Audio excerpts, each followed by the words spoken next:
Sitting here with Robert Lewis. Hello, Robert Lewis. Robert Lloyd Lewis. Robert not Lloyd to be Lewis. confused with the other Robert Lewises, and there are others. Are there? There's other Scott Reynolds, too. Really? Yeah. I produced a film that Robert Lewis directed. That's amazing. Yeah, we decided to bring you in today because you are the you're like a producer. Exactly what is it? I'm the Mussolini of the show. He is the Mussolini of the show. And by the end of this, we will hang him upside down and throw rocks at him. As long as they cheer for me outside a balcony, that's all I care about. So what do I do? Is that what you get? Yeah. Well, actually, no. Let's go to. We were talking about episode 810, Goodbye Miami, which is quite a name for an episode. People were sort of when the name of that episode went out, people were sort of freaking out a little bit on the internets, I guess. Because they're Goodbye wondering Miami. About, what does that say about the future of Dexter? For Dexter, yeah. But he's the big surprise is we're doing 5 more seasons. In my mind. So says Mussolini. Yeah. Fun episode. Normally we usually have like the writers in on this. But I thought, it's me again. I'm here every week. Why should we talk to me again? So I thought we'd bring in you because you make this all happen. Yes, we write words on a page, and you look at that page, and you go, no, yes, and no, yes, right. Maybe. Although how about this particular episode, there wasn't much of that because it was very makeable. Thank you. Hey, every once in a while. So I see, my job is to try to get as much of your script on film as you intended. Right. Within the confines of 2 things, time and money, which are always limited. Yes. But basically, I'm just a problem solver. It's true. It's very rare, actually. It's very rare that you flat out say no. You'll come in with Gary Law, and first answer sometimes for huge, big things is like no. And then, no, actually it's not no. It's usually, is there another way that we can do this? Like the ending of the episode is one that I remember for this right. This one, because we in the room we sort of imagined that the ending of this thing would be Dexter Morgan arriving outside Vogel's house, and all of a sudden the phone rings, which is the same. He looks down at the phone and he sees Vogel's calling him. He answers because he's worried that Vogel's in trouble from Saxon, and all of a sudden the second floor window bang, turns on, and it's like a it's like a giallo, an Italian giallo sort of moment, Grand Guignol, whatever you want to call it, very very staged, and the light turns on, and there's Vogel in the window, and Saxon comes up and slits her throat, and there's nothing Dexter can do about it.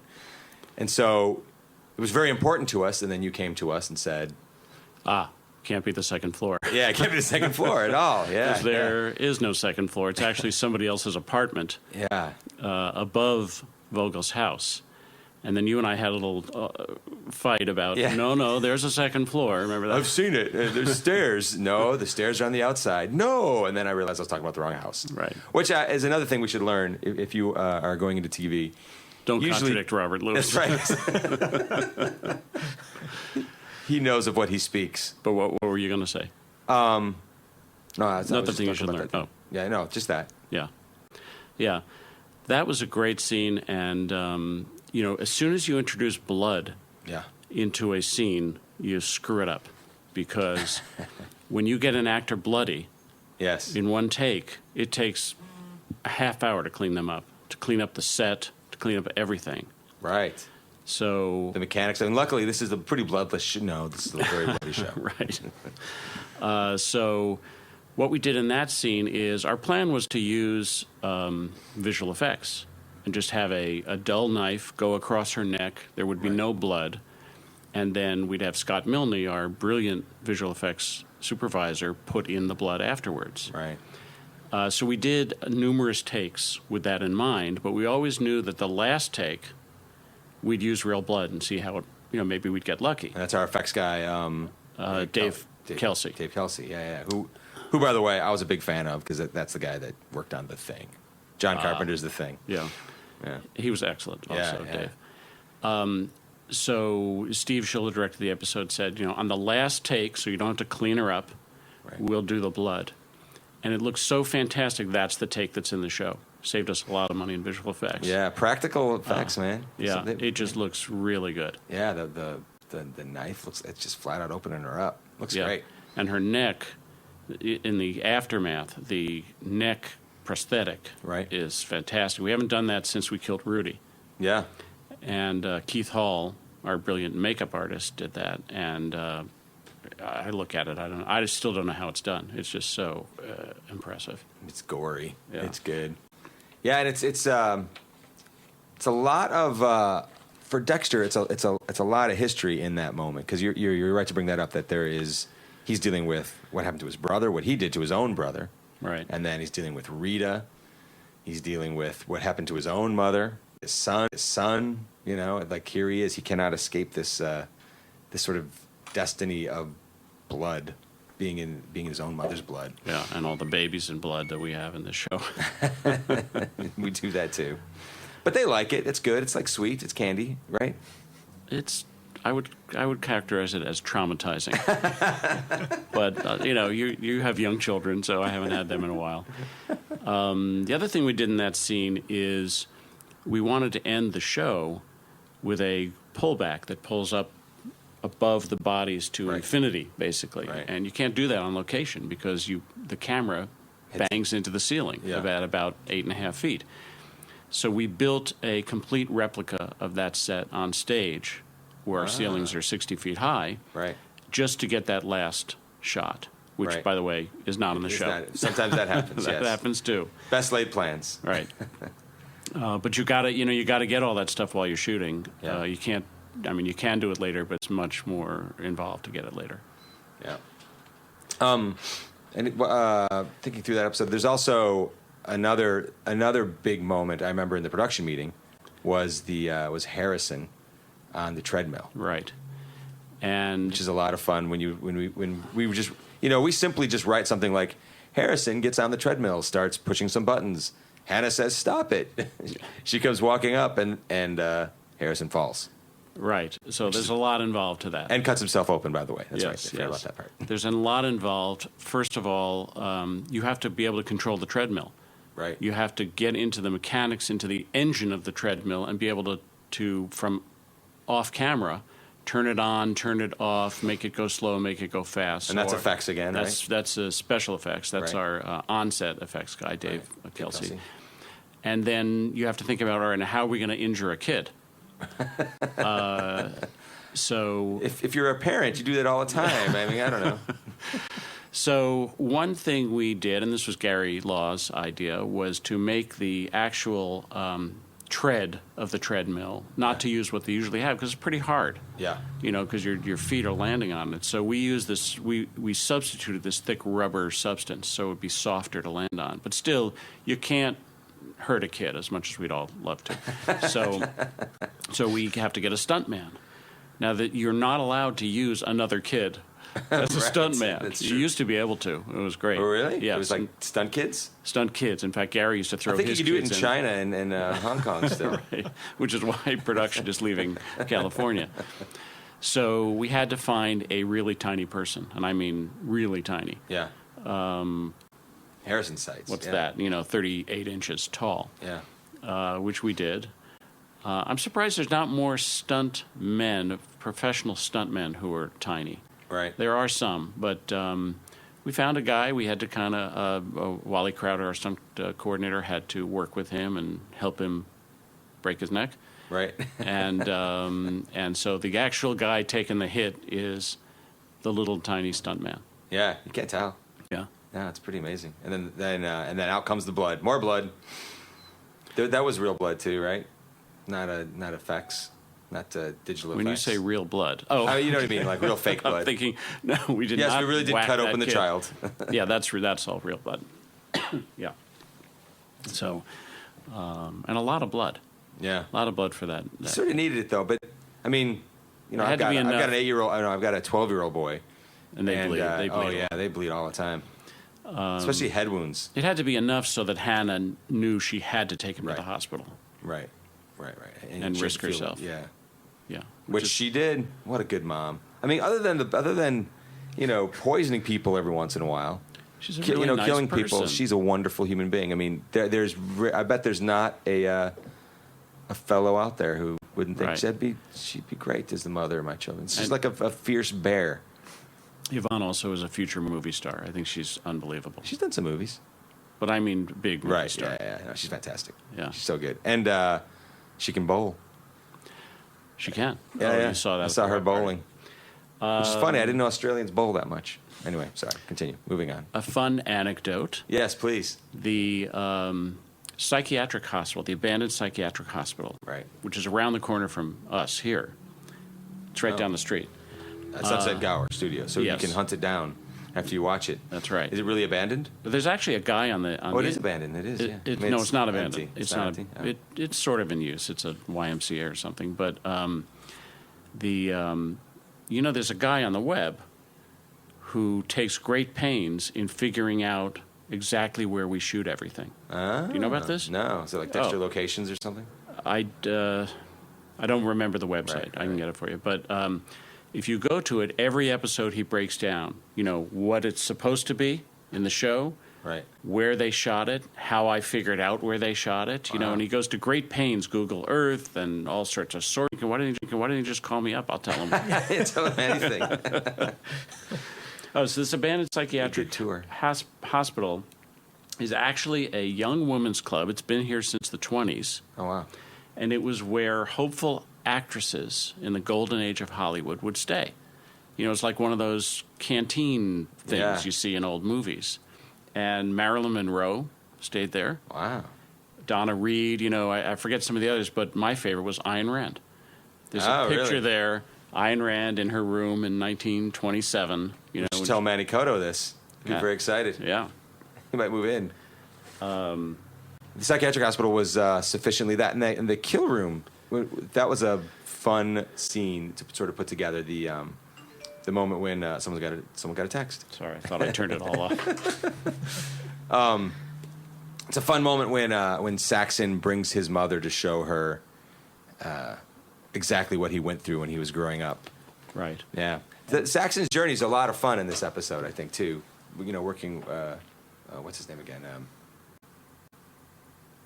We call him the Viking. Yeah, he's totally the Viking. Darri? Yeah, that's right. Darri Ingolfsson. Yeah. Thank you, Rob G, for the save. I'm a detail guy. Great guy, and also Icelandic. Yes. And we'll talk to him after this. After we talk to you. Yeah, you would never know from his accent. I don't know these foreign actors like Yvonne, who's Australian. Yeah. Sam Underwood is. I couldn't believe. Sam Underwood Brit. is British, and I don't know. They just do perfect American accents. I guess it's easy to do. Just Vogel, talk like a cowboy. She or went something. straight up. Charlotte Rampling went straight up. Her accent, though, her like sort of English French influence thing, Right. which was good. Yeah. Yeah. But it's fun watching Darri or Saxon sort of guide his mother through this treacherous trap, because poor Vogel is stuck in this world where she's a mother of this guy that she feels intense guilt over, just sort of dumping like she did. Her whole reason of becoming what she did, maybe even saving Dexter, was wrapped up in Saxon and what she did to her son and what Saxon did to her, to her son. She sort of substituted Dexter for her son, didn't she? Yeah. And then all this guilt suddenly starts wrapping her up, and so she can't be this cold, clinical person that she would be with anybody else, but with her son, it's like this. It's her Achilles heel. So, those were fun. That kill room was a lot of fun. Kill room was set up here or there. That was on. We built that. Yes. We try to build anything small, Right. because there's just tons of people. Yeah. There's crew, there's equipment, there's lighting, and if we go on location, there's no room for all of it. Right. So if we build it, we can pull the wall out. Yeah. And get the crew, into where the imaginary fourth wall would be. Right. And then when we move around to the other side, we put that wall back in, take out another wall. Amazing, right? Yeah. In fact, Fly walls. on Rita's house, if you Right. remember that. Oh, yeah. We had some walls that were on motors that just flew straight up into the sky. Wow. Just to make it easy to get rid of them. Yeah. I think Dexter's bedroom too, wasn't it? Like the back wall. Yes, of the Dexter's- back wall of Dexter's bedroom flies out, Yeah. and it doubles for it's a two-faced wall. One side is Dexter's bedroom, one side is Vogel's office. Yeah. He talked about it at the live podcast we did about how convenient it is to have your therapist It's just on the other side of your wall. That's right. Which used to be Harrison's apartment. Yes. Took the place of that. And now it's all gone. Yep. Amazing. Except for the lamp, which is in my dining room. I bought that. Oh. My wife bought that, I should say. Anything you want, honey. What else you got? Yeah. Okay, so Mike, I don't know if you've ever talked about the way Michael Hall does voiceover. No, on we this haven't, show. I don't think. So I've done a lot of voiceover shows, starting with Parker Lewis Can't Lose, and All right. Get Real, and Both Clyde Phillips shows. right. And the way that is done is usually a stand-in who can kind of act Right. will read the dialogue, will read the voiceover off stage so Right. that the actor can react to it. Michael Hall, from the very beginning, did it differently. He memorizes his voiceover, which can be paragraphs, and he does it in his head. And basically everything stops. There's nobody speaking it outside. He's actually repeating the lines. This is a real pro. Right. He repeats the lines in his head, so he's reacting, and his voice is reacting. He's not distracted by some stand-in saying the lines. And he's picture perfect. I mean, every time it times out exactly the same. Yeah. And it's really I impressive. think he and Peterson sort of time it out a little, right? With a little clock. Yeah. But he just, in his mind, in his process, he gets it right every time. And I've never seen anyone do that. And what's amazing, too, is sometimes we'll change the voiceover as it goes along. Because the voiceover at the end of the episode it changed several times over. Right. Of this episode. Of this episode, yeah. Which is how much do you change the voice between the script and the final, would you say? It seems like it's about 30-40% of it. Yeah, Sometimes we'll quite change a it. bit. And a lot of times we'll add voiceover too. Right. Or there'll be moments where we'll realize on screen we don't need this voiceover at all. It's something that's on script because it's like, well, that's very apparent because the director shot it perfectly, just the way it should have been. Right. It's disconcerting in the cuts, in the edits. Yes. When the assistant editor is suddenly it's his voice Mike instead Grant, of Michael's. When Clyde was here, he used to do the voice, and he did a pretty good imitation of Michael. Yeah. But when we're doing the cuts now, it's Mike Grant or It's something. sort of a higher voice. Yeah. It's a lot of fun. Yeah, but Michael's he just, you can see what he's doing on his face. It's amazing. Yeah. Yeah. And you have anything else? Just back to what I do. Okay, which we've covered. We sort of covered, but you interrupted me with questions. So I was saying I'm a problem solver. That's what my job is. So, and the main problem boils down to how do I get these 53 pages onto film? Right. Given first our problem is always how do we get it down to 53 pages? That's correct. You're right. I should say how do we get these 59 pages onto film? And the first solution is cut 6 pages, which is tough. There's so many times when we look at these scripts, we're like, it's impossible. This is not going to work out. How are we going to cut it? Right. Because sometimes we'll have to cut like whole scenes, not just moments within a scene. Right. Because the number of scenes can screw you up too. Because that's a number of setups. That's true. That's true. But you have to know that in the end, it's going to be about a 50-minute show. Right. So even if you have 59 pages, something is not going to get in the show. Right. And it's much better to not shoot the thing that's not going to get in the show than to spend a fortune shooting it and then cutting it. See, the bummer part on our end as the writers is after a while, people just start saying, "Well, this is never going to be on screen." But we never really know that. I mean, there's some things that seem very superfluous, but I don't know. In other words, there was times when there were certain characters or whatever, they'd be like, "Well, we're just going to cut that anyway, so let's not even do it." Right. And which is a bummer to me, I don't know. Right. There's times also where something's going to get cut, but beforehand you don't know what it is. Yeah. Until after you see it together. Yeah. And that's the argument for shooting it. Yeah. But Dexter doesn't get cut that often. No, that's true. Yeah. It's He's everyone pretty else. safe. So the whole thing is kind of like a jigsaw puzzle. I have to figure out, I've got 8 days to shoot it, and I've got a certain amount of money, and I have to figure out how this jigsaw puzzle fits together. And if a piece isn't fitting, I need to go to you guys and say, can you put this scene on location? Right. Because I've got 2/3 of a day on location, and I need to fill it up with something. Right. Otherwise, I'll have a day and a third on stage. Right. So can you take this scene in the police station? Can we put it out at the park that's outside the police station or the marina or whatever. And most times we're like, yes, please. Yeah, that's right. Let's get outside. Let's get Yeah. near the water. Right. Because we always shoot near the water. Another case where you guys won and I lost was when we went. It's very rare, by the way. When you wanted to go to Key West, Yeah. and we needed to be at a motel in Key West. That This was was Wendy episode West's 8. episode. Yeah. Yeah. And we're talking about the moment when Zach went off to go on his own kill, and Dexter thought that he was on the run. He was killing somebody else. He thought he mistakenly thought that Zach had killed Cassie. Right. And so he was also in this sort of like weird fluid love moment with Hannah. So he's like, hey, why don't you? I'll keep you. It'd be safer if you just come with me, right? Yeah. So they go on down to Key West. And it's also when Deb discovers them there. Yes. It's the first time that she starts to break a little bit about allowing Hannah into their lives. 'Cause she's flat out hunting her down. Yeah. Yeah. Sorry. So this was written for Key West. Right. Key West it looks like the Caribbean. You know, it doesn't look so much like South Florida as much as it looks like St. Right. Thomas. And there's nothing here that looks anything like that. There's just nothing in Southern California where we had to shoot it that looks anything like that. Right. To me, the important thing about the scene was that they were not in Miami. They were a couple hours away. Yeah. So, you know, I would pitch, can it be Daytona? Can it be Orlando? Can it be somewhere else? Why does it have to be Key West? Yeah. Well, it just does. Right. Wendy. Yeah, it's true. I mean, Wendy has very strong opinions about things. Yes. So the way we solved that problem, She would be your Great Britain that's right. to your Mussolini. She's the Churchill. Okay, no. So, or would it be the Chamberlain?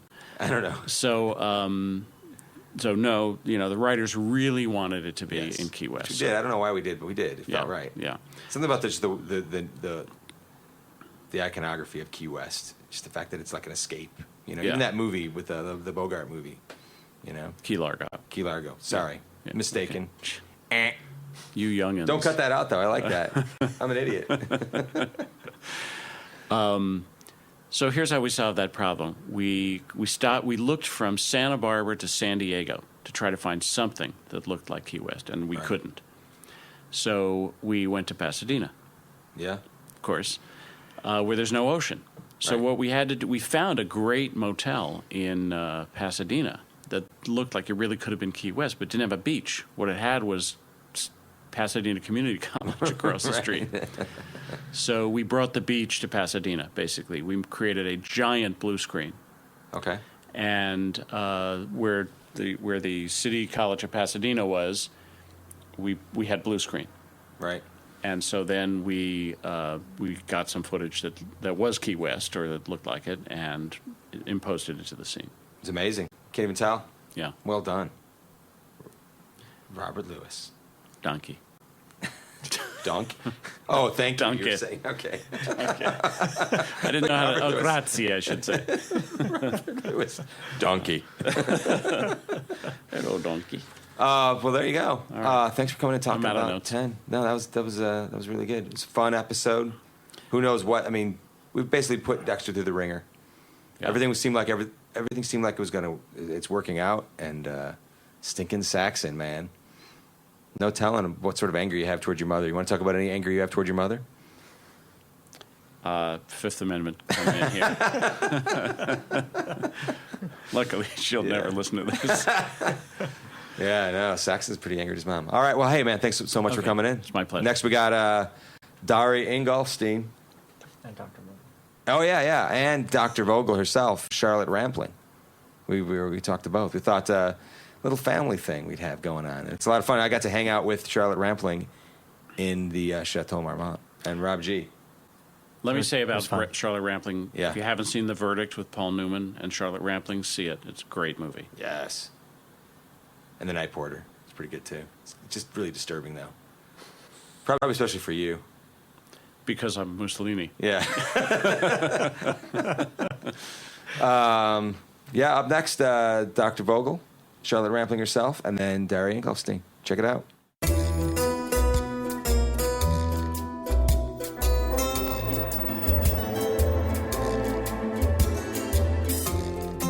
Hey, so we're sitting here with Charlotte Rampling, also known as Dr. Evelyn Vogel.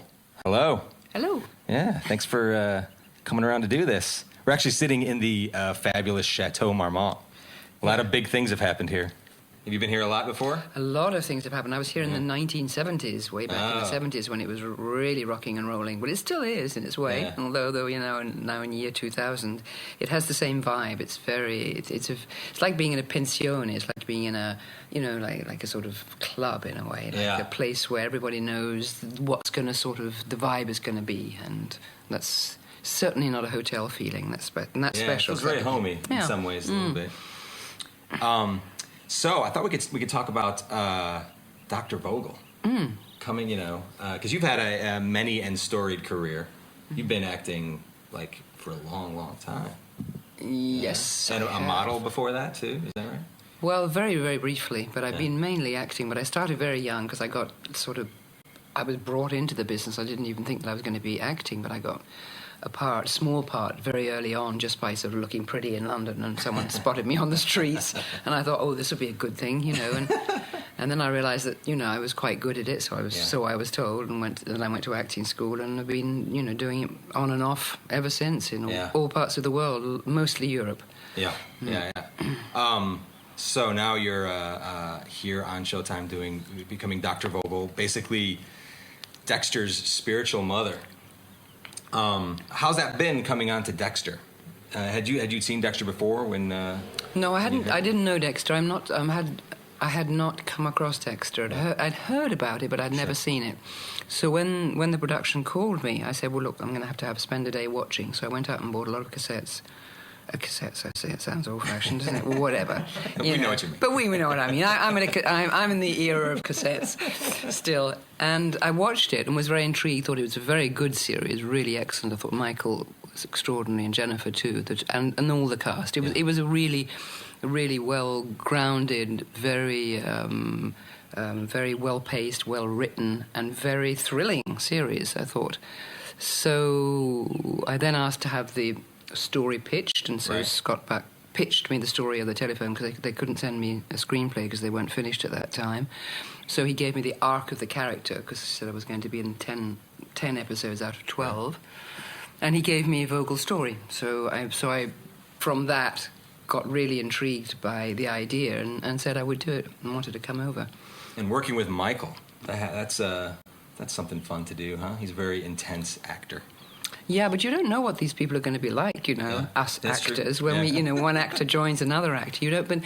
But you do know one thing about actors: when you see them on screen, you know that they have, you see their quality, and then you know that there'll be always a way that you can actually work amongst each other. There's a kind of fraternity being an actor wherever you are in the world. When you're actually working with them, you don't have to necessarily get on with them and hang out with them. But when you're actually working together, you're both. There's a mutual commitment to what you're doing, which is very strong. And it certainly was with Michael and me, with Dr. Vogel and Dexter. Yeah, because pretty much every scene, was it 1 through 10? It was pretty much one-on-one with Dexter Morgan. Yeah, because it's about when the season begins, when the 8th season of Dexter begins, you meet Vogel, but she has never actually met Dexter face to face. Right. But she's known him since he was 10. Right. But they had this relationship with his father, Harry Morgan. Right. She'd met Harry because she was working with young psychopaths, and we find out later on why she was working with young psychopaths. And you knew that story ahead of time about the two sons and. Yes, I did. Yes. So she spent her life really sort of studying the behaviour of psychopaths because of what happened to her own son, and this is revealed much later on. And so she has this fascination for how he actually is and how he reacts to things, or how he doesn't react, or how he overreacts to things. So she has a scientific and also an emotional connection with him. Which is interesting to watch with Dexter, because Dexter, at his core, his sort of, it's not really a flaw, but it is a flaw when you're a psychopath, is he wants to connect. Yes. At his core, he wants to belong with others, and typically psychopaths, this is not what they want. No. They just want they they want to stand apart. And one of the things that we really this season that was fun for us to explore was this thought of being a psychopath isn't necessarily a weakness, which was definitely Dr. Vogel's point of view. Definitely her point of view. She comes into the series actually to give across that point of view, which is that, you know, a lot of people in everyday life have psychopathic traits. They don't go as far as to necessary to kill, but almost in a way, they in a subliminal way, they do, because very, very high achievers do actually step over people and almost like, you know, knock people out of the way to get to the top. That is where the way you get to the top is actually riding over people and I think like Alexander the Great and people like that. I mean, you have to have this extraordinary energy that a psychopath has, and an attention to detail, an absolute focal. You're completely focused, right? And nothing when you're focused, and nothing will get in your way. And so Vogel's looking at Dexter as this. I guess this whole time she's had this thought of who Dexter is, and slowly throughout the episodes, she starts to realize that Dexter's something more than, you know, between his relationship with Deborah and his guilt. Like Dexter feeling guilt is a strange thing. Yeah. And anyway, so our introduction to Dr. Vogel then is those drawings. Those wonderful those drawings that she hands over to him in order to open up this world that Harry Morgan met with Dr. Vogel. Can we talk about those flashback scenes? I mean, I guess they're not in flashback. They are the cassettes. Dealing with a younger Harry, a more confused Harry. Vogel guided Harry a lot. I mean, when they came out with the idea of the code, they thought that if there was a way to keep Dexter alive, it was to be able to channel him, and if they could channel him in a way that he was able to kill, because he had to kill, otherwise that's what he had to do, and because that's what when they're really psychopaths like that, they have to kill. But if he could be channeled into killing people that actually deserved to die, decided who could be deserving to die, and that he could stick to that, then he could actually function in life, and you know, because those people were so deserving to die, nobody needs to know, and Dexter did it.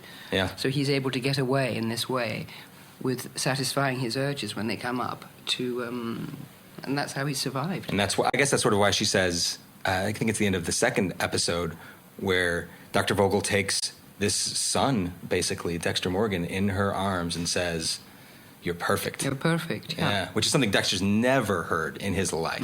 He's defined himself this whole series as a monster. He's a very neat monster. You know, he recognizes that he's fond of other people, you know, but he's never thought of himself as perfect. But she is able to give the idea to him, which is because of all the work that they've done with Harry. She's able to give him the idea that he is almost like, as a psychopath, doing good. He is a psychopath. He will never not be a psychopath. But he's doing really good as a psychopath. And therefore, it comes to a point where she actually says that he is perfect, because he's, Which then leads us to the sort of big bad of the season, the brain surgeon. Want to talk about those brains? That's in the first episode when you're standing over a cadaver. Have you done that before? Dealt with a lot of brains? Not quite in this way. It was interesting. I rather liked it, actually. You know, we are interested in all sorts of things as actors. You know, and we can really quite experiment. You know, it's like to hold a brain in your hand, or half a brain. You know, have half a skull sawed off. It's very, very spongy. Yeah. It was. And I think what was fun about watching Dr. Vogel was this sort of journey of, we can't decide if she is good or bad for Dexter. It takes a while to really understand. Did you think about that when you were playing this role? Because, you know, you play it because we're going along in real time, and because we don't know really. I mean, as I said, I have the arc of the story, but I don't know what all the details are going to be, and what all the different incidents are going to be, right. and how the relationships are going to develop or not. So you it's interesting in that way. You go along in real time, not knowing necessarily how it's going to, how it's going to come out, what the final thing. We certainly don't know what the final thing will be. Yeah, it's the weird thing of TV as opposed to features, I guess, huh? Yeah, you get the whole thing, and so you do it almost. I mean, you almost do it in real time too, because if you can, you start more or less at the beginning, and so you sort of feel you've actually. It's energetically, it's very good because you're actually living your story as you go along. That's how you feel. And with Vogel, how to play her, she just evolved. She evolved through the situation. From the moment that I met Vogel and accompanied her into Miami Metro and said and was introduced. Well, here is Vogel and this, that, and the other. I just went with her, and from the contact with Dexter and the situation, in fact, is what makes a character. I can only work actually in real time. I realise so I work in situation. Mm-hmm. So you just you learn your lines, and then it happens in situation. Things actually start to happen to you. Yeah. Which is the most exciting way, I think, for me to act. Because you are really listening to what's happening, and you are really reacting off from what the actor is giving you and what the situation is giving you and what the pacing and what the placing of the situation is. So you haven't anticipated, is what I'm saying. Right.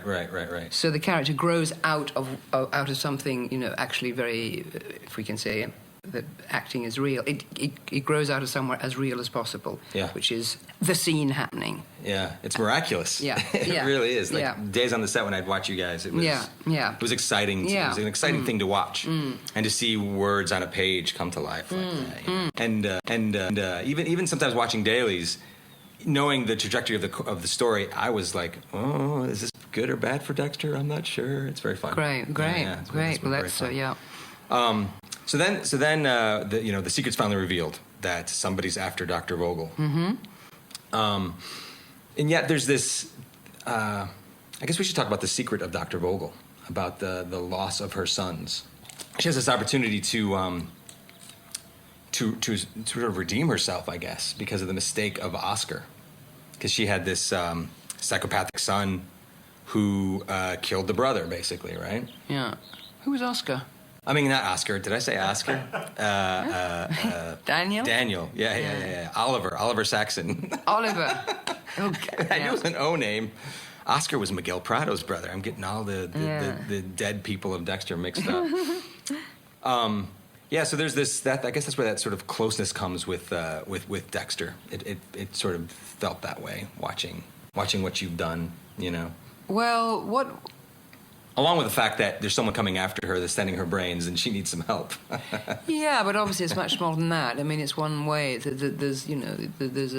It made huge sense, because when we meet her at the beginning of the season, she really is being hounded by this brain surgeon right from the beginning. Not a good way to start your day, to go out to your fountain and find brains. I know. Yeah. On your door, And there is something very. I don't know. I mean, I haven't seen what happens, but I've felt what happens as we're going along, and what has been happening for me with Vogel and Dexter has been incredibly powerful, because it's been like she's doing all that she could never do for her son. Yeah, she's a clinician and a mother. Yeah, it's interesting. Yeah, and then, but then your approach, or Vogel's approach to healing Deborah, was entirely different than her approach to working with Dexter, like the scenes in the trailer. Yeah, but then remember fierceness behind it. Yeah, but remember, Deborah's not a psychopath. That's right. No, that's true. So dealing with psychopaths is very particular. Deborah is a fiery, strong-willed, emotional, highly emotional woman who was had an incredible traumatic issue. And yet you seemed much stronger in those scenes. Like you're not taking any from her at all, as opposed to this sort of understanding with Dexter. It was interesting to watch, to see that, because I'm not even sure some of that was on the page in the way that you were playing it. It was fun. It was very fun to watch. Yeah, I don't know whether there again, you don't know what's on the page until you're actually doing it. Yeah. Because it can be read in different ways, and then you start to own what you're doing, and then you put it into your character, what you feel that's how she would be reacting at that time. And because Deborah is so powerful as well, that she had to be, I felt that she had to install even more. She had to call her bluff almost, in terms of a power game, because Deborah was determined that nobody would help her and determined to go into her, right down until she died or something. That's what she does. Also, she goes right to the end. Yeah. So then, finally, let's get to the episode 10, which is this is the episode that we're talking about here. Earlier, when we were talking earlier, you were talking about how you want to go out on Dexter. You want to go out big. Yes. Well, you went out pretty big. I think so. I think it's actually, in a way, it's sort of weirdly beautiful, actually. Mm-hmm. In her son's arms. Yeah, because quite a lot of Dexter is that, and I think that's why it attracted me, this series, because I don't particularly like gore, and I don't particularly like heightened violence. I don't go to films really that are like that, or I'm not a horror freak. I don't like that either. Yeah. But there's something about a lot of the stuff that happened in the different over the years with Dexter. That it's just very it's something else. Obviously, he is a serial killer. Obviously, there are incredible moments of heightened bloodshed for sure. Bloodshed for sure. But there's kind of ritualistic thing also about it, because he has to keep that kind of ritualistic feel about it to control himself. Otherwise, he would just go out of control, and then would just be like all the others who have. Because then there's that other scene with you and Daniel Saxon. Yeah. The teacup scene. Yeah.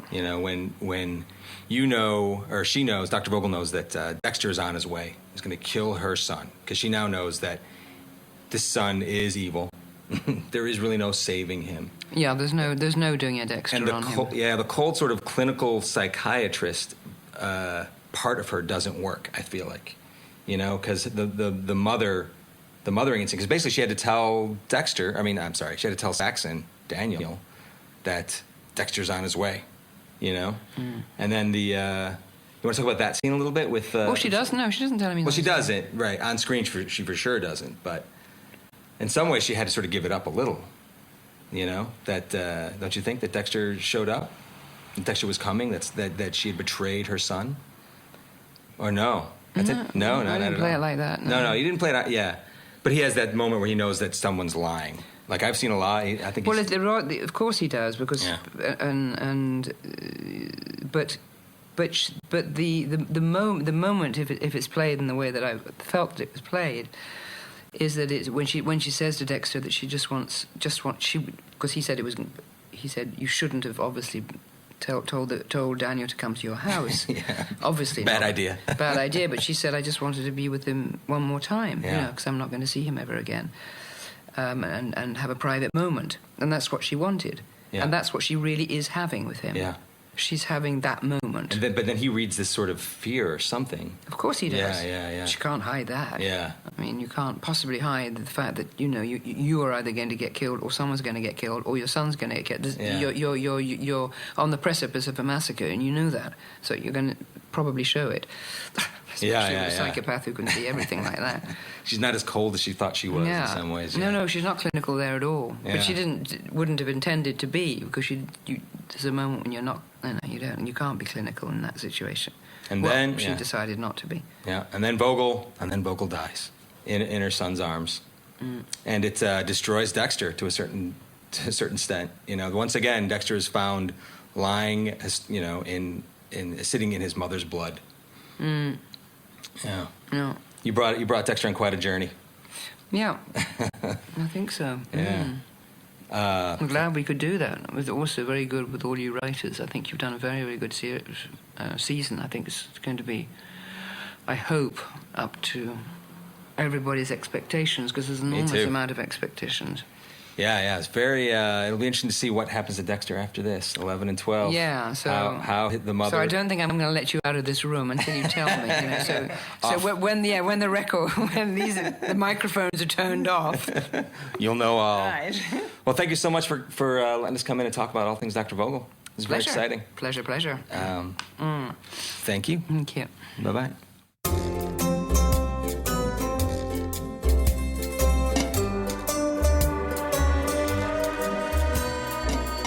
Hey, so we're sitting here with Oliver Saxon himself. Mm-hmm. Dude, you are scary.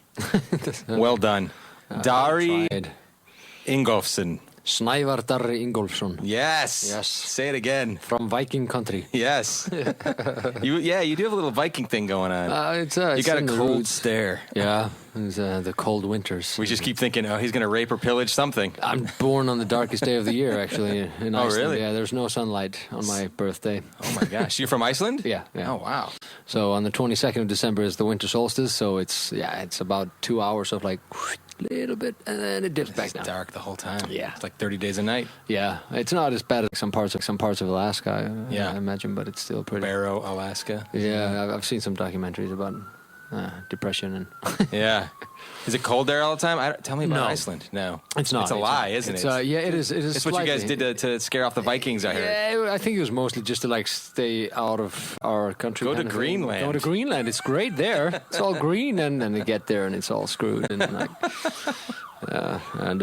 there they have mostly rocks and ice and fleeting ice actually. But no, Iceland is more green. Yeah. As like it's the first thing every American says to me when I'm like, I'm from Iceland. Oh my God! So Iceland is green and Greenland is icy. Yeah. That's what we learn in saw school. Mighty Ducks. It's probably true. And by the way, when Mighty Ducks was made, we didn't have a hockey team, I don't think, and none of them. If there was one, I doubt that they would have been evil, because they would have been really bad at it. Yeah. Is there a big acting thing going on in Iceland? Or Definitely theater is very strong there. The movie industry is slowly building up. Not slowly, I mean, it's been going on for years, but it seems to be definitely on an upswing with the arrival of a lot of very motivated directors that have been, some of which have actually come out here now. like who? Baltasar Kormákur is like the first one that comes to mind, because he is like him and... they remade an Icelandic movie called Reykjavik Rotterdam that was made into Contraband.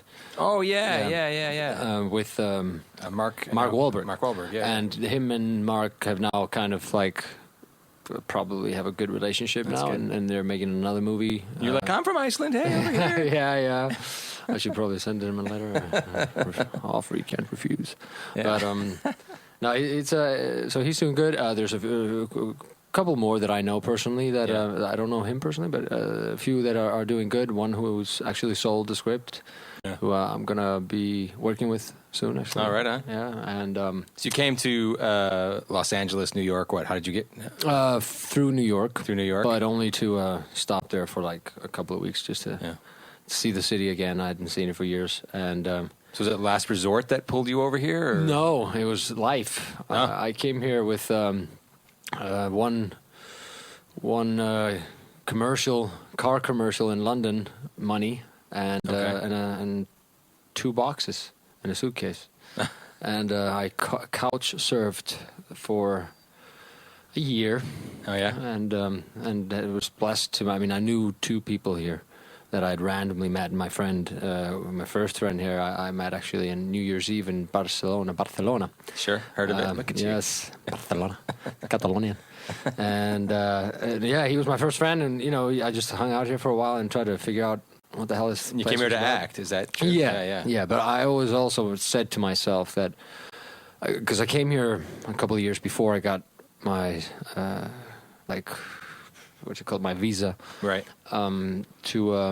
To see if it was a reality. I'd never come here, and it was like it was, I guess, an onslaught of 80s movies and American dreams sold to me through slow osmosis, watching all your films and television through the years and dark winters. I was a movie fanatic ever since I was a kid, and we did have a nice mixture between like European stuff and Right. American, but predominantly American. So I came here, 'Cause checked out. We rule. Yeah, exactly. And so yeah, I came here. Definitely, mainly pulled me over here was the film industry, and I was definitely here with a goal. Yeah. But I also made very sure that I came here to live here. You know, to build a life here. 'Cause I wanted Los to. Angeles is pretty great. I love it. I love mean, it too. I always say California rather than LA because it is so much bigger than LA, and there's so many amazing places that I haven't even had a chance to investigate yet. Like I haven't even been to Mammoth yet. I've been to a few it's of gorgeous. the other mountains, and you got better ski stuff here in California than we ever do in Iceland. 'Cause Really? It's a country of 320,000 people. Really? Oh wow! Oh my gosh! So 320,000 you people. can almost know everyone. You definitely know know of them. someone that Yeah, knows yeah. someone that knows someone. Yeah. It's like, for example, I mean, Facebook is ridiculous. You know, if you meet and even if I meet someone, I've met Icelandic people out here, and of course, there's going to be at least 20 mutual friends, and Yeah. so yeah, it's a very small country, and everyone kind of knows what everyone else is doing, especially if you live in a slightly small town on the outskirts of Reykjavik. And Did you know Bjork? no, I've been to her house once for a party. I know a lot of her. Yeah, it was good. It was a long night, and but yeah, I know a lot of her friends, but that's how Iceland is. You know, you know a lot of somebody's friends. Yeah. But So you come to LA and you land. What's it? Last Resort. yeah, You have a bomb or something. that was it was a couple of years into it. Yeah. And a lot of hard work and a lot of well, I guess rejection and and building and trying to like figure out. Even I mean, when I first came here, it was just like SAG card. What now? How much does that cost? What? What? And that was a bit of a chunk of change, but like, you know, building it up from like doing like web content stuff that had that little clause that you could get a SAG. Oh, right, SAG card in that way. It was baby steps, man. It was. I was just trying to figure out stuff. I got that, you know, and then build it up. And then I was amazingly blessed that I got this random part of Robert in Last Resort, who was pretty much, from what I can gather, was probably just going to be like the love interest of Reeser. Okay. That she was more of a key character, but then I suspect they just kind of like wrote me in a little bit here and there because there was a big gap there for a while, and then I started coming in a little more, and then they ended up like giving me a really nice little, you know, send off on the last episode. Yeah. I'll always be so grateful to Brought attention to, I guess, Sean Dawson and people here at Dexter. Yeah, I probably helped. The tape definitely helped. Yeah. So because we needed a guy named Oliver Saxon. yeah, and I'm starting to bizarrely like the guy. Did you see Dexter before? Oh yeah, yeah. Dexter. Now, living in London for years, and always kind of moving around and moving out here. It's hard for me to.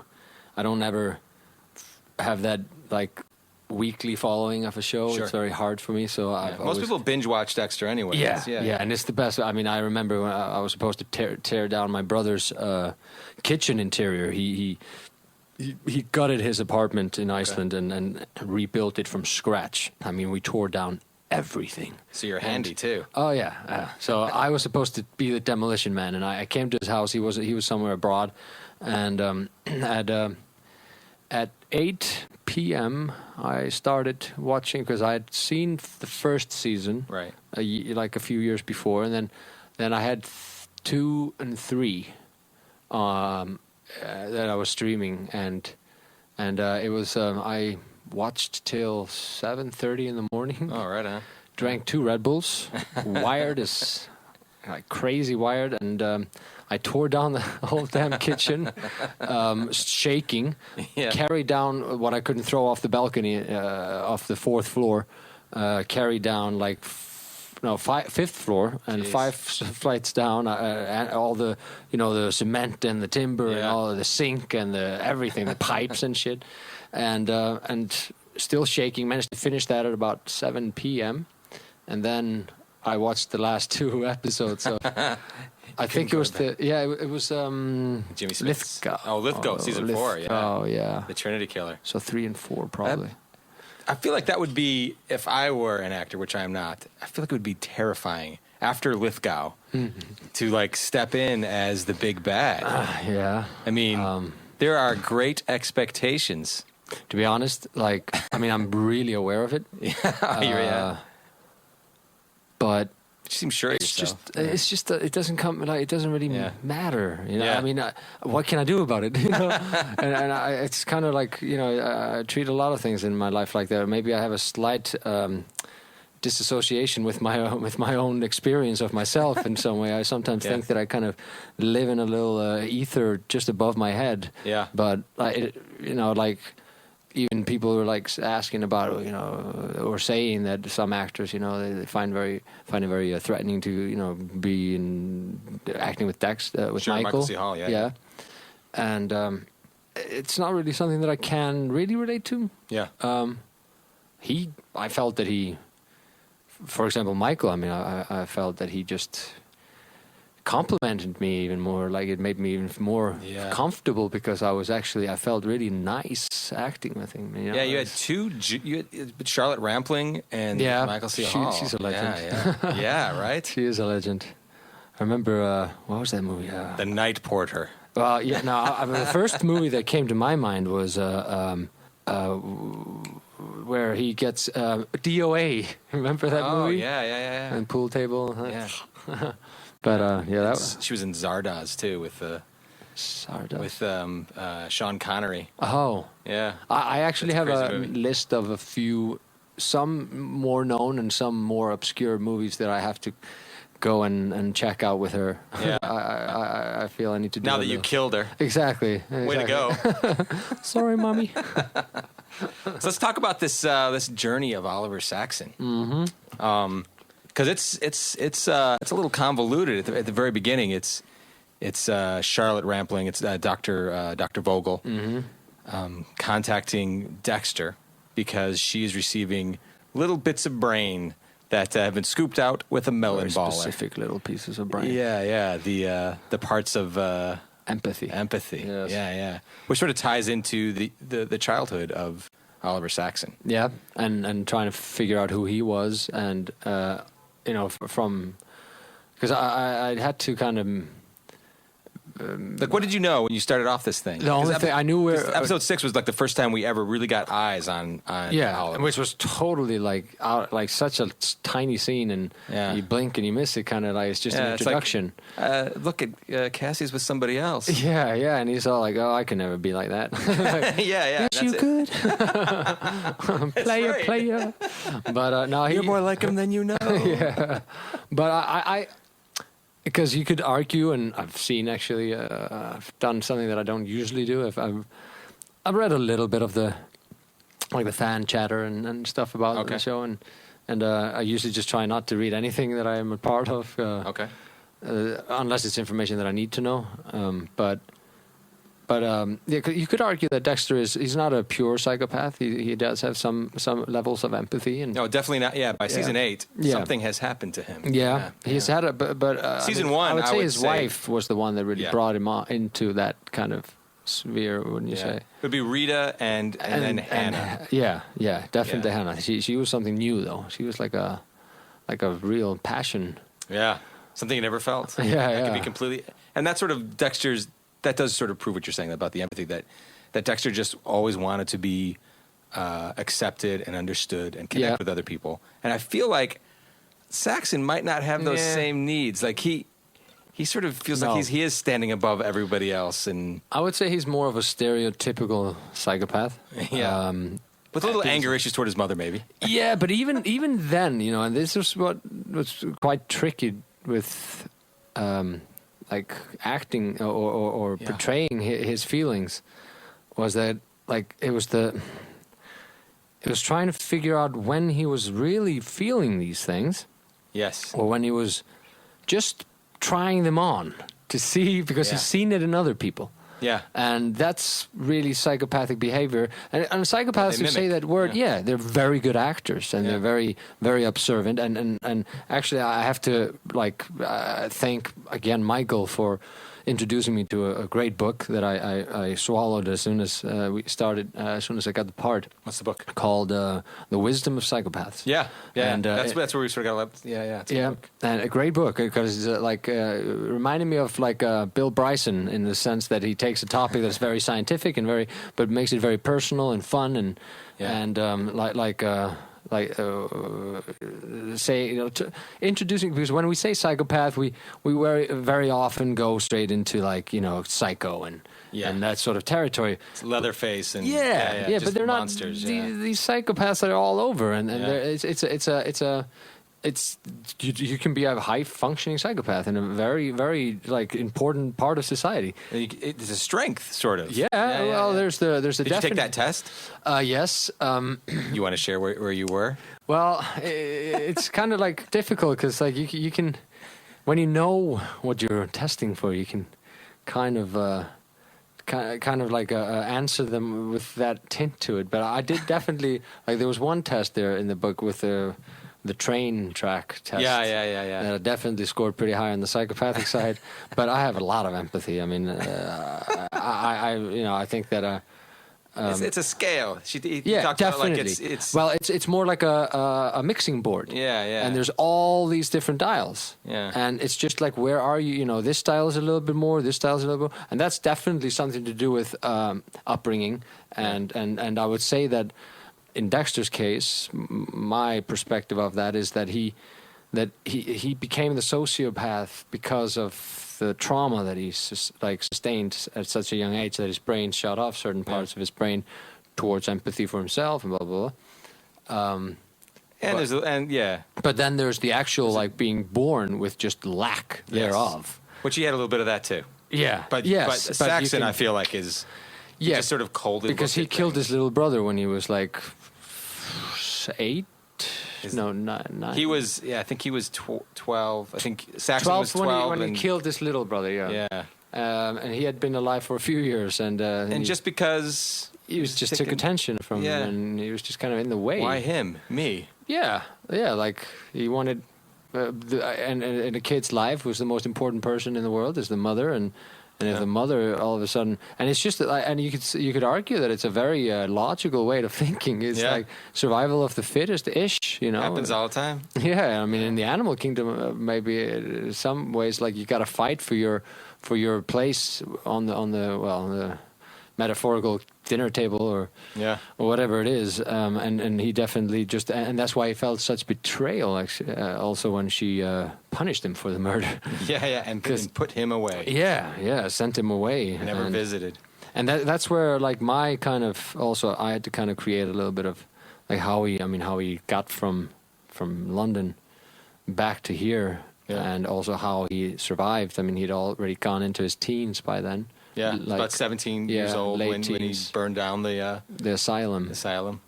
And but also those asylums. I mean, I don't know how they are today, but on the history of these mental asylums is absolutely gruesome. They were very closely connected just with experiments rather than healing or treatment, or just drug them up and throw them in a cage. Well, also just institution gets money for the so let's just drug them up and throw them in a cage.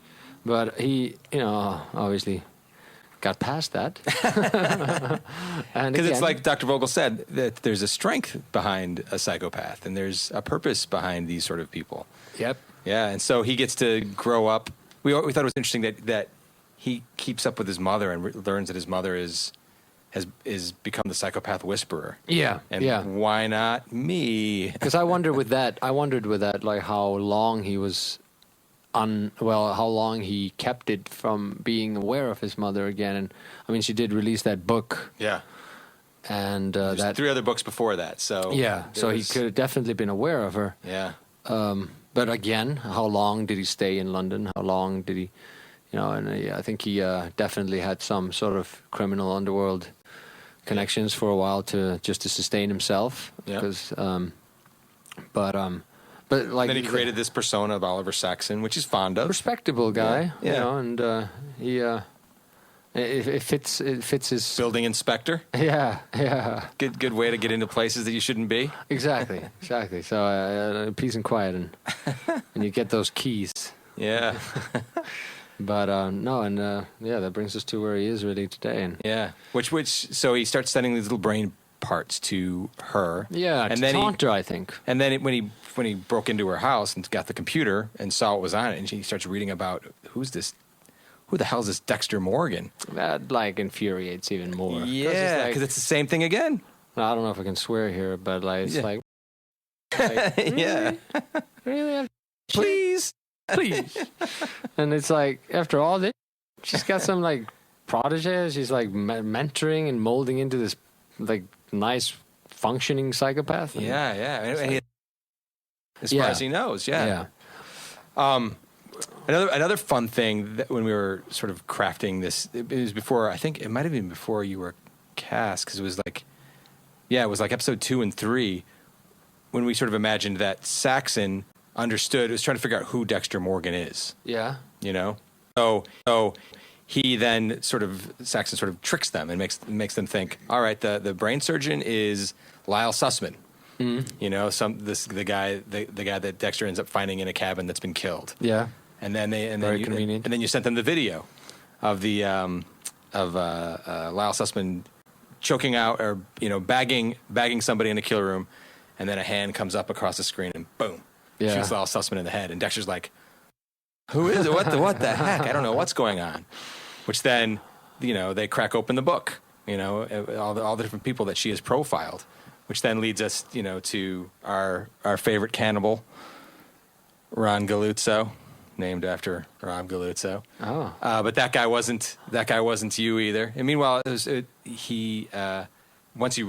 Saxon realizes who Dexter is, he sort of starts moving in closer. Yeah, well, that's, I guess, when the fun Cassie. starts. Yeah. Because Stealing his girl. Yeah. Well, that must have been very, very like rewarding feeling, but that's also a very they have to like it's being bored, and it's games that is so much fun. It's the hunt. It's like the cat playing with the mouse. It's shaking his. It's a. If people go back and watch episode 6 again, it's interesting. This sort of smile that you had when you just reached over, like, oh, is that that's your neighbor, huh? Yeah. I just shook his hand, and he had no idea that I'm the brain surgeon. There's probably some like shots that you can't see, like when he walks in. That is just like for me, for thought process, when that it was very exciting to see Dexter walk in and being a part of his life. Yeah. Without him knowing, and it's sleeping with his girl right next door to his house. Yeah, in an apartment that is identical. Yeah.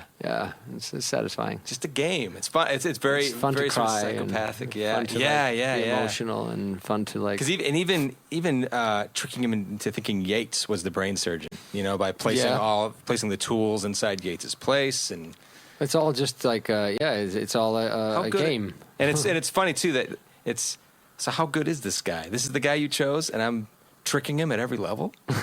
Really? Yeah, but because I do have the one up on him that he just doesn't know that I even exist. Yeah, which is definitely an unfair advantage, but makes for a very interesting journey. Which then led to Saxon realizing that Dexter is training another person. Yeah, which is like the grandson. More people getting in the way of your affection with your mother. I think he's slightly. I think he's slightly annoyed, Saxon. It's an understatement. Yeah. Yeah. He. Or maybe it is just slightly. Who knows? Yeah. I mean, it's like it's not a big deal to murder someone. It's not a. Yeah. I don't feel that I'm extinguishing a big life. It's more just like it keeps you healthy. It's like an apple a day, a murder. Yeah. It's exercise. It's keeps the brain alert, and because with such a such a violent psychopath, and but any psychopath is that they get bored very easily. And from what I have researched, their chemical. Their chemical system responds differently to like stimulus. So, like they don't really get very excited about things. So they need a lot of stimulation, and that's why they can be very successful like traders and businessmen. Because nothing shakes them. Yeah, and you're very concentrated on the chore. And I think that Saxon is definitely, this is like one of the best games that he's played for a while. I mean, and also because it's personal.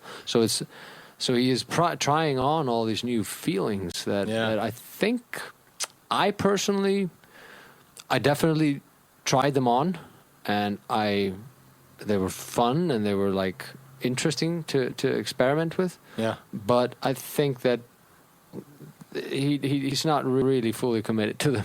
Like he's at the end of the day he is quite detached from it anyway. And I mean, he was very, very disappointed with his mother sending him away. It was not a good move because he was trying to really impress her. And here he is showing him again and again that Dexter is not worthy of your love. Exactly. Because even down to, when Saxon murders Cassie, which I can't even imagine that kills, that killing Cassie, poor Cassie. That was just, again, like it's so unnecessary. It's just but it's to make him think that Zach did it. Yeah. Let's see if he kills his person now. Which he doesn't even carry on that long. It's just another head fuck, just another diversion, or even like and I do like about Saxon that he doesn't really care like how it's done. I mean, the brain thing is a very specific message, right? Because his mother probably said when he was a child, why don't you have any empathy for your brother? Why don't you care? Yeah. And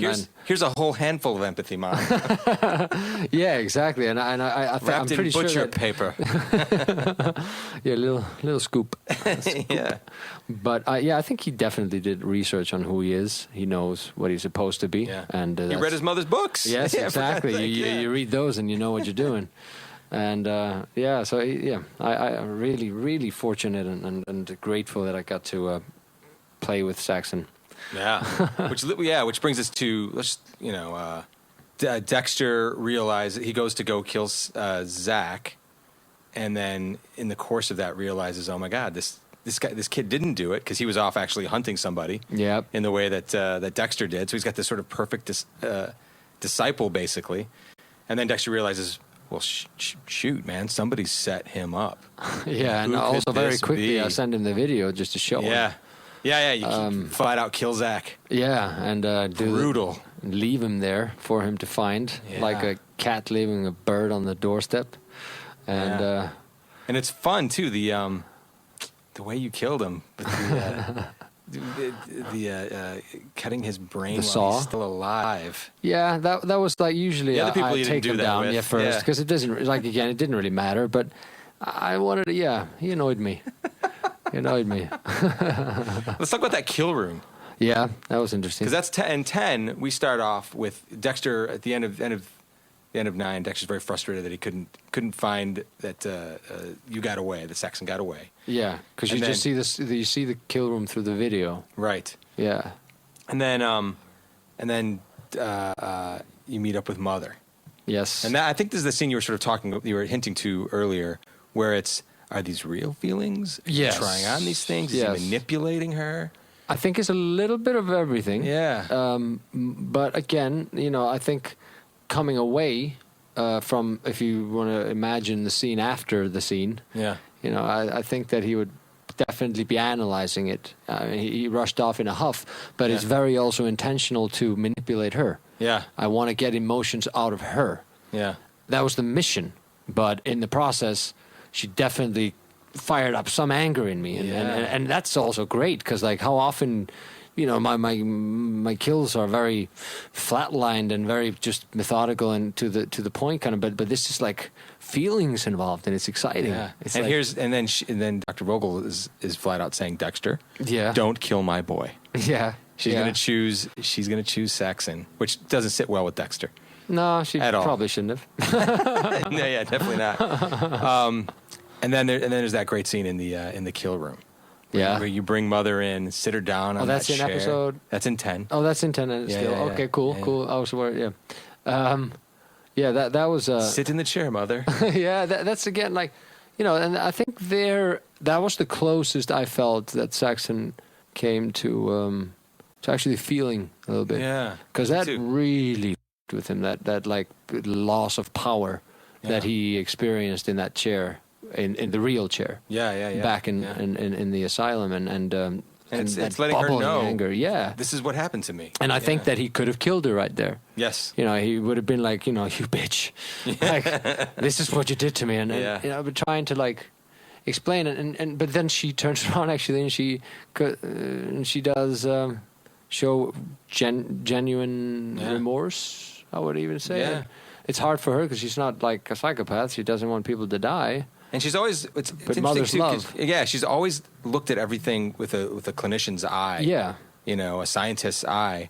And yet when she meets her son, Well, it's a good Daniel, question. It's like your son commits a crime. Like, do you call the police? Like, how far does he? How far can he go until you? We learned you don't send them off to an asylum in England. no. It might come back and get you, Bite you in the ass or the neck. or the neck. Yeah, it's a oddly moving scene, and in some ways that's sort of the secret to Dexter. We've discovered over the years is finding the true hurt behind the bad guy, because it's so easy just to be a bad guy that plays a bad guy that does bad things, but there's a purpose behind it. It's like all Saxon wants is his mother to choose him. Yeah. Yeah, It's but like a very very- quickly he can. Like, Everybody be like- wants that. Everyone wants to be loved and Yeah. cared for, and That's the ultimate of everyone. I think we all just want to be accepted by what we respect or what we love, and I hope that comes across in the shows that there is some empathy for the guy. yeah, a little bit. Empathy again. Or at least you understand Yes. why he feels this way. That she flat out screwed him over. Yeah, because I mean, it's my job too, but I definitely feel him. But from a very cold perspective. A very detached version of myself. This is the man from Iceland, which is really green. Very green. Which then leads us to the tea moment. The tea moment, yes. At the house when Dr. Vogel calls up Dexter and says, he's on his way over. I knew. I understand. She understands. She understands that you don't want to change. Yeah. Or you sort of enjoy it. I'm not even asking her to change so much as to just figure out a way to let me be. Yeah. And she exist. realizes she can't. But I think that's where I misunderstood her relationship with Dexter. Yeah. How so? In the sense that I just saw her take the psychopath and allow him to kill. Yeah. And still be a functioning member of society and not have to run all the time. Because Saxon, I feel, has had to start over again a lot of times. Scramble. Yeah. Yeah, he's lived in many places, and which you do have to, because like after a while you have to clean up your messes. Yes, and get out and start again somewhere else. But like, and that's what I think misunderstood is that he was somehow expecting some sort of magical solution where he just could keep on killing random people, and not have to suffer the consequences. Yeah. Which she did for Dexter, but there was the little bit of like that he is very much has an ethical code to live by. Yeah. Which I think Saxon wouldn't really like very much. Yeah, there was a point in this when we were breaking it, we were toying with the thought that Saxon's just like, give me a code. I don't care. You want me to kill bad people? I'll kill bad people. Just love me. Yeah. That's all. That's all Could I'm be. asking. Totally could be. Yeah. Well, I don't think that he would even. But it wouldn't mean anything. No. Yeah, for Dexter at the beginning, I feel like when you see him season 1, he could have killed anybody, but he clung to this code so that he could get away with it. And I think as the years went along and he got married and he had a son, that he couldn't kill people in the same way, that he needed this code because... Well, also Harry was his mother, father, everything image. Yeah. Haranguing him. His savior. What are you doing, son? Yes, exactly. And like his everything is to like impress him. Yeah. And And I think that was has probably been it seems to be a straw. I mean, that's why he's following him around everywhere. Yeah. Being human is messy. Being a psychopath is calm and cool and collected. It's a lot easier. Yeah, it's a lot easier. Which then brings us to the shaky T moment. There's that great line you have about, I've seen a lot of people die. I can see when people are afraid. Yeah. What are you afraid of, Mother? Yeah, and then we just cut out, and it's like, so now is Saxon going to lie in wait for Dexter, or is he going to kill her? What's it going to be? And I don't think it's such a fun, sort of big, grand theatrical moment when Dexter pulls up outside that house. Must be pretty. And then you're just sort of waiting there, waiting inside that house. You know, makes the call to Dexter. It was maybe a tad dramatic, but I think he has a flair for the dramatics. He does, yeah. And totally also, does. it's definitely a statement. Yeah, and also like, wow, your mother, it's my mother, and I can kill her if I want to. Yeah, it's so deliciously cold. Yeah, and Dexter's sort of stuck there, looking in that front window. You want to talk about shoot that night? I mean, and taking the knife out and slicing her throat. Yeah, it was late. It was after a long day, so actually because we're shooting in the summer, so nights are later here. Yes, normally, and so it had been a long day, and so it was emotions were also quite high, and I don't know, it was. Slicing Charlotte Rampling's throat. You bastard! I know. It's great. As lovely as she is. Yeah, it was one of those moments in the room when we were like, "That's it. That's exactly right." Yeah, she felt like a trooper, man. I think it was Tim Schlotman who like pitched that out. He was like, "What if this happened?" We're like, "Touchdown! That's it. That's the one." Yeah, this big theater, it's a pivotal moment for. And he slices her throat. Well, what's going to come later, which remains to be seen. Yeah, but it's so deliciously cold. Yeah, that he's able to just do that with his mother, and it doesn't. And even the look on your face. I mean, I don't know if there was many different ways you shot it, but there's this sort of detachment. Yeah, well, it was when I sat down for tea with her, and that was the moment I felt, because, like you said, you know, about the fear thing, and I mean, let alone your mother, that you can very easily read, but I mean, psychopaths in general, and this is a scientific research topic, have a acute talent to spotting macro movements of the face, of like attention, and they can smell. We can say smell. Fear on people. They're very, very it's tactile almost to them. It's almost reptilian brain, just functioning purely of reading stimulus in their faces and how they respond. Weakness. Exactly, looking for weakness. And I see that weakness in there, and that's when I lose all respect for her. It's just like, you chose wrongly. Exactly. You chose poorly. You chose poorly. Yeah, mother chose poorly. You should have chose me, Mom. Yeah, and I think that there was. I definitely Saxon came in there wanting to taunt her, wanting to toy with her, wanting to kill her. Definitely for sending him away. Yeah. But in the process, there was a bit of an emotional journey that he went on there. A weird one that he was like, "Oh, what is this?" And that ended up with a total detachment again, and just detachment, and just like, well. Found out what I needed to find out, and she's might as well make it dramatic. Cause, show Dexter, I win. Because he is now like my, I would say in some ways like an adopted brother. It's Cain and Abel, except they're both Cain. Yes. May the better Cain win.